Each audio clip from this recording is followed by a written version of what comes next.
Welcome back to Partnerships Unraveled, the podcast where we dive deep into the mysteries and secrets of partnerships on the channel. Coming to you from Pax8 Beyond, I'm glad to sit down with Phylip Morgan from Pax8. How are you? I'm fantastic, Michelle, and thanks for getting me on the show and having the opportunity to talk to you today. Absolutely. I'm really looking forward to this one. Obviously, a lot to talk about. But to begin with, can you give me a little bit of an introduction about yourself and a bit of your background? Yeah, so I'm Phylip Morgan, and today I am Senior Vice President of Marketplace and Channel Expansion in EMEA. And basically, that's a code name for I'm helping partners transform from MSP to MIP. But my history is according to CRN, I'm a veteran of the industry now, which means... I think I wrote a note about that. Yes, yeah, which means I think I should be retiring or something, but I love what I do, and I'm a former MSP and exited my MSP business in 2000. Gotcha. So you've basically seen both sides of that coin almost. Yes. Like, yeah, that's brilliant. I took a look at your profile, obviously. I found out you're a veteran channel chief. It's wonderful to hear and great accolades. But what I noticed with it was that you spent over 30 years building, scaling tech companies. Now, I know that over the past 30 years, there's been a lot of buzzwords, right? There's been a lot of trends. Some stick, some don't. I think a good example for me is SaaS. Yeah. You know, SaaS, before it became real SaaS, everybody said they were SaaS and they just had like a server in a basement somewhere. But then it stuck, it became real, and now multi-tenant SaaS is table stakes. So I'm curious, what convinced you that the MIP transition isn't just another rebrand, but a real structural change in what partners can do? Well, the business case for that would be what we are seeing right now, okay? You saw Scott's presentation this morning, which is basically the prophecy that he gave us really back last year. We see it really big happening before our very eyes. And Scott and the team's view was that this was not an evolution. So we couldn't go and say, because we say in the industry, don't we, MSP 1.0, 2.0, 3, 2.5 at best, maybe. Okay. And Scott and the team's view was this was a revolution, not an evolution, right? This was like steam, electricity, the PC, yep. All of the cloud, all of these things that we see. It was a cataclysmic change that was going to give us cognitive power that we've never had before. And we see that happening right now. Things like, for example, Michelle, we used to talk last year about the accuracy of them. We'd be talking about hallucinations and everything else like that. Well, a lot of that, the models are getting better and better and better. And we don't kind of talk about that much now. So that's really the business case that we'd be making for why MIP is possibly here to stay. Yeah, no, I think that's a fascinating angle. I also think that obviously you need people to carry that, to carry that narrative. So how are you empowering MSPs or MIPs at the moment to trust that vision and to start putting their ducks in a row to actually get there in the coming, let's say, year, or if we look at how fast AI moves the next week? So the first statement that I was saying, Michelle, is you actually don't have to change. We're still selling fax machines today. Yeah. Right? We are really fancy ones. That's right. There are thousands of companies across the planet that are doing break fix, right? And I tell you what, I love it, because if my phone's broke, I want somebody to fix it, right? Yeah. So break fix, you can make an honest living out of lots of different things. The business case that we are making is that the opportunity for the trusted advisor, can I use that phrase rather than put it into MSP or whatever it is, right? The opportunity for the trusted advisor that the MSP is moving from being the technology advisor to the business to becoming the business advisor to the business, because they have to manage and they have to put the governance, risk and compliance around the humans that are in the workforce, okay? Cybersecurity awareness training and all the stuff that you have to do every day, right? Human risk, yeah. Human risk. Well, we have to manage intelligence risk in the same way, right? We're all going to have digital team members. We're all going to have agents working for us one day. Well, who's going to manage that workforce? So that's the MIP play. Yeah, no, I think that makes a lot of sense. And it also, obviously, it's not an easy shift conceptually, right? Because these not only solutions keep popping up, but obviously also threats keep popping up, challenges keep popping up. So every time AI moves forward, the threats coming into AI move forward as well. So I think a lot of this is really about also engagement, right? Yes. So how would you say that Pax8 is maybe shaping their engagement model to bring MSPs along on this ride? So I think we're going to see, first of all, what we are trying to, lots of announcements that we've done today in terms of the Managed Intelligence Alliance. So starting at that level, we're trying to work with Microsoft and the other frontier firms to actually bring order to, I'm not going to say chaos. I think that would be unfair. Bring order to structures that are required. So, for example, we saw Anthropic and the release of a Model Context Protocol, MCP. That's kind of a little bit of a breakthrough moment of how agents are going to talk to agents. Or think about, let's go back, IP version 4, right? Mm-hmm. Yep. We're now running out of IP addresses. IP version 4 served us well. We're going to version 6 right now. So there's lots of connective tissue that's required for the intelligence layer. So we are trying to move the market at that level and bring it all the way down then to agent store and tools and technology and services and the managed intelligence services that we've launched today, those 4 key products that we've done. Yeah. Then we're coming down again around enablement with things like the MIP program that we've actually shown the how of the why of the agentic inflection point report we released last year. Yeah. And really trying to empower those MSPs that want to move to become managed intelligence providers, but they've got the help and support and the tools to do it. Oh, fascinating. So you're talking about those partners that really do want to make that shift or that revolution, and empowered by your programs, empowered by your tools, empowered by this vision, I would almost say. What do the partners that do that best, what do the MSPs who do that best have in common? The first thing I would say that they have in common is they are really taking the time to look at the opportunity and assess it. So what I mean by that, I know personally 2 MSPs in my country in Wales. Okay. Mm-hmm. That's where I live.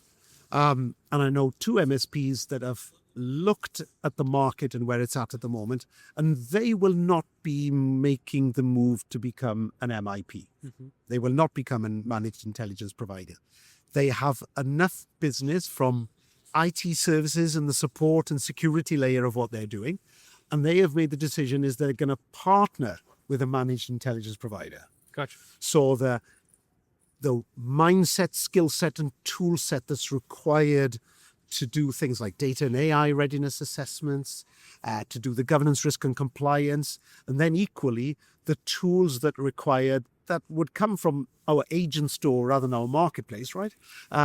Those tools are different. And then the way that they need to be connected together and work together in a business is slightly different. So the skills that we're doing, and the big thing that I am trying to encourage people to do is to step back and assess the market and then make a decision. And then if you want to go the managed intelligence provider route, reach out to your CAM, reach out to our academy team, consume all the learning and say, right, how can I begin my journey today?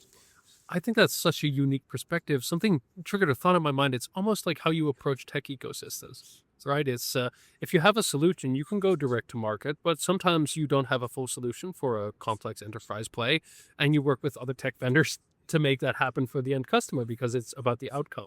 It's not about being everything to everyone. And I've never thought about it this way, where an MSP can almost build their own MSP ecosystem where the services they provide are encapsulated in what multiple MSPs offer. And then you have an MIP that's just split up into different kind of fractions, which I think is a really interesting way of looking at it. Well, I agree with you. And the reason I agree with you is because I prefer this term trusted advisor. Okay. Yep. And the reason I think it's more helpful sometimes for us to use that is the MSP or the MIP is not just the trusted advisor or the only trusted advisor to the SMB that they are serving. Most of them have an accountant or a CPA that you would say over here in the US, right? They definitely have a solicitor or a lawyer that's helping them. They maybe use outsourced HR. Some of them outsource their marketing to a marketing agency. So SMBs are used to using trusted advisors. So that partnership way of working is something that's going to become more commonplace.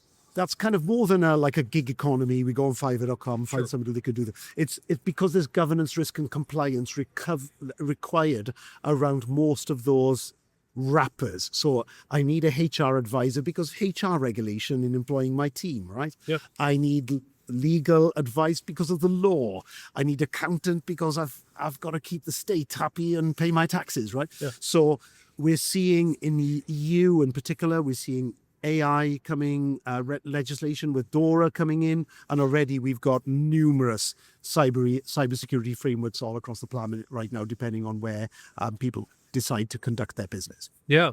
And I think also for an end customer, I think it doesn't often really even, they're not looking behind the curtain, right? They want a solution that an MSP offers. They want that trusted advisor, and who that trusted advisor works with, actually, barring any legal conversation, they're just looking for the solution. And if an MSP can provide that, working together with multiple MSPs, I think the end customer will, they're not going to notice. So building this up internally this way and basically saying you don't need to be everything to everyone from an MSP perspective, right? Focus on what you're good at, and what you're not good at, find other trusted advisors that you can build this almost MSP ecosystem with. I agree with you. And that's why I tell MSPs, one of the things they need to be aware of in any business at the moment, right, is I call them the 2 DBs. So DB1 is the digital buyer, okay? Yeah. I have children I'm an empty nester now, and I have no teenage children. They're in their 20s anymore, but they don't want to talk to me, right? They will voice note me. They will kind of text me. They do not want a conversation with their dad, right? Okay. They will over a meal if they're coming around the house or whatever it is. But it's a shift that's happening. And look, it happens to all of us. We don't want to talk to the taxi driver anymore. We want to get on an Uber app, right? We want to order our food that way through an app. So the digital buyer is here, and that's affecting the way that they purchase services. But equally, the other DB that's here is the death of brand. Okay. So you take transportation. You and I might be married to brands. I drive a Mercedes-Benz, or I drive a Chevrolet. I love the brand. I'm not going to change. Yep. But right now, the digital buyers coming in, they see transport as a commodity. They don't care what brand it is as long as it's $200 a month, right? Yeah. Or $300 a month. And so they want it on a subscription. The only thing they actually care about their phone, about their car, they see the car as a device, and it better have kind of Apple Play, and it better link to all my gadgetry, because they see a car as a device for transportation. It's an utility. It's exactly that. So I think because the market shifts are happening at the moment, I'm a Cisco Gold reseller, Gold partner. Those kind of logos that were on the bottom of our websites are less important now than they used to be. Yeah. Well, it's fascinating because I'm seeing that happen in my own life as well, that the entire brand loyalty element is almost slowly eroding, and it's almost happening without understanding, or even noticing that it's happening. And I spoke to a large cybersecurity company recently, and it was fascinating. He mentioned the trade-off between brand equity and selling to millions of customers through white-labeled distributors or telcos or whatever. And I wonder, what challenges do you then see? I mean, even as Pax8 or as any other company, because brand at the end of the day, you need to differentiate in some way. So how do you then differentiate if the model becomes brand free? That's a brand. Well, I'm not sure it becomes brand free. What I said is people are no longer married to brands. So the brand is shifting to it's all about reputation.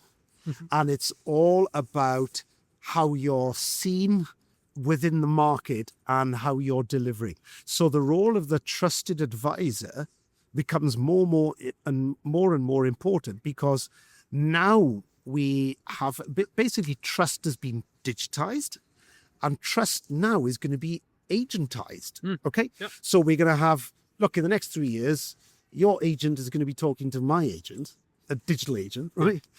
And it's going to say, hey, should I have this guy on my podcast? Go and do the homework. Nah, give him a miss. He doesn't fit with your brand. More importantly, I don't think he shares the same values as you. I've checked out his social feed, and I don't even think he fits in with where you are going on. So that kind of brand awareness thing or trust is changing. And so I think it's incumbent then upon the trusted advisor, wherever you are. So say I want to be a managed intelligence provider here in Salt Lake City.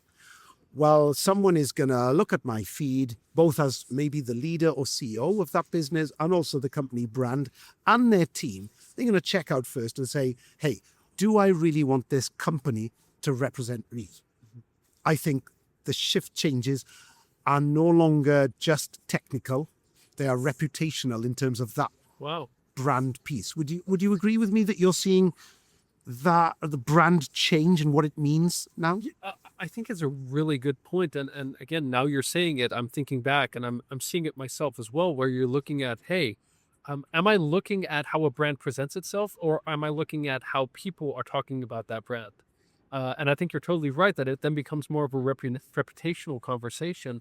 And I just wonder, and this might be too specific here, but does the role of like analyst firms like Gartner then become more important or less important? Because Gartner obviously is also a brand, and these analyst firms, some people take them very seriously, some people take them less seriously, but they do talk about the reputation and the value of these different brands in the market.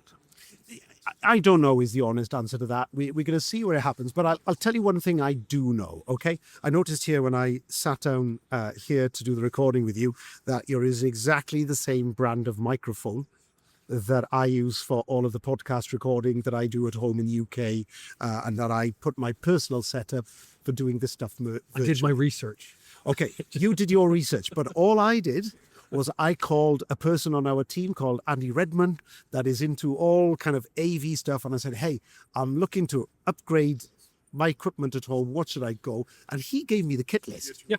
And so my proposition is that trust is changing. Yeah. And if we have agents doing a lot of the grind and the admin and operational piece, it frees up my time then to have more of a conversation with people like Andy or you and say, hey, this is what I'm thinking of doing, because you guys are the trusted advisors, right?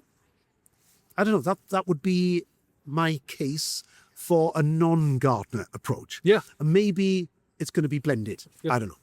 No, I think it's a great point, and that almost, it heartens me because that brings the human perspective back into focus within this really complicated, changing AI-driven world where it's like, okay, indeed the admin grind gets offloaded, but the actual experience that becomes a human to human interaction. And I think that's really a valuable takeaway from that entire narrative, is that these things elevate each other. That's the way it should be. Yeah. And a really good example of that, I remember in one of the Pax8 offsites we had, I remember Rob Belgrave, who's on our senior leadership team here globally. I remember Rob saying, in this agentic world where we all have the same tools, the only thing that differentiates us is our humanity. And I think I like what Scott Chason says frequently. You saw the slide up there today. He says, lead with humanity, scale with artificial intelligence, right? And I think that's the way we're going to move forward. Yeah, no, I love it. I think at one point I landed on human-focused, AI-powered, revenue-driven, which I thought those are the big three things you have to manage. Hey, this is fantastic. I wanted to ask you while we wind down, do you have any final thoughts, assessments, tips, tricks for the audience today at Pax8 Beyond when Pumisos? The biggest tip I would say is, regret is a terrible thing, isn't it? We all have regrets. I met a few partners today that are regretting the one beer too many or the glass of wine they had last night, okay? And maybe they should have said no. But as well as that, we all say, imagine if we put a couple of $1,000 on Apple back in the day. And we all have that gut feeling. And maybe we didn't do the research into it or whatever. And I would say if there's a counsel that I would give, rather than a top tip or whatever, it would be, hey, from the lens that I have in the current role that I am in, I moved from being Chief Revenue Officer EMEA to this new role. Mm-hmm. I am living and breathing this stuff every single day. I would say, if a former managed services provider of 20 years and an experienced business experienced business executive of 30 years are saying, hey, take some time to take a deep look at this, do the research, and maybe come to your own conclusions. Maybe that's something we should do, because regret is a terrible thing. Yeah. I think major words of wisdom, words to live by. Hey, Philip, I want to thank you so much for joining us, and for you and your audience, see you at the next episode. Thank you for having me. Thanks so much.